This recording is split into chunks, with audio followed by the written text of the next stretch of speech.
Hello বন্ধুরা, আসসালামু আলাইকুম। কেমন আছেন সবাই? চলে আসলাম আবারও নতুন একটি ভিডিও নিয়ে। আজ আমরা বানাবো আলুর চপ। আলুর চপ বানানোর জন্য প্রথমে এখানে আমি আলু সিদ্ধ করে হাত দিয়ে ম্যাশ করে নিয়েছি।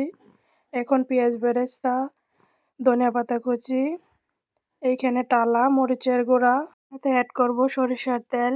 এখন দিয়ে দেব স্বাদ মতো লবণ। লবণ দিয়ে আমরা এখন ভর্তাটি ভালোভাবে হাত দিয়ে মেখে ভর্তাটি কমপ্লিট করে নেব।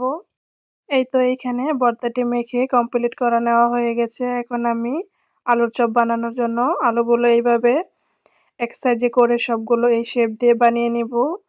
এই তো এইখানে আমি সব বানিয়ে নিয়েছি। এখন আমরা একটি ব্যাটার তৈরি করব বেসন দিয়ে। এখানে নিয়েছি বেসন, হলুদের গুঁড়া, মরিচের গুঁড়া, ধনিয়া জিরার গুঁড়া, স্বাদ মতো লবণ দিয়ে দিয়েছি চিলি ফ্লেক্স। এখন দিয়ে দিয়েছি পাঁচফোড়ন। এখানে দিয়েছি বেকিং সোডা, সামান্য একটু জর্দা রং দিয়েছি যেন সুন্দর একটি কালার আসে।